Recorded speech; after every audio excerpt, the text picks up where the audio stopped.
Vous jetez votre pain quand il est dur? Alors vous devez essayer cette recette. Commencez par ajouter 3 œufs dans un bol. Et vous assaisonnez ensuite avec du poivre noir.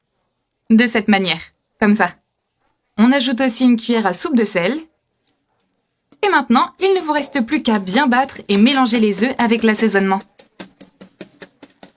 Quand vous avez terminé, assurez-vous qu'il soit très liquide. Vous mettez ensuite de côté et vous continuez la recette. Alors, j'ai déjà séparé un pain rassis. J'ai acheté le pain et ma famille ne l'a pas mangé. Alors, je vais en profiter. Et vous présenter cette recette. Le pain du jour précédent est généralement plus dur. Il suffit de le couper avec un couteau. Ce type de pain est parfait pour notre recette. Donc, retenez-le, ne jetez plus votre pain. Maintenant, vous mettez juste de côté. Et dans une poêle, à feu moyen, on y ajoute un peu de beurre. Une cuillère à soupe de beurre va suffire. Mais faites bien fondre le beurre. Réutilisez votre pain et faites cette super recette pour surprendre votre famille.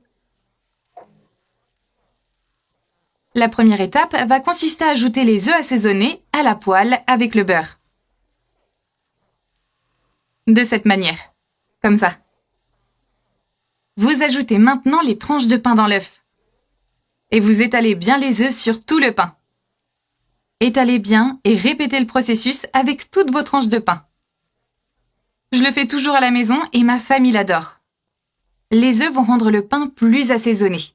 Laissez-le maintenant frire pendant quelques minutes, en cuisant toujours à température moyenne pour qu'il ne brûle pas. Après quelques minutes, avec l'aide d'une spatule, tournez les œufs dans la poêle et retournez.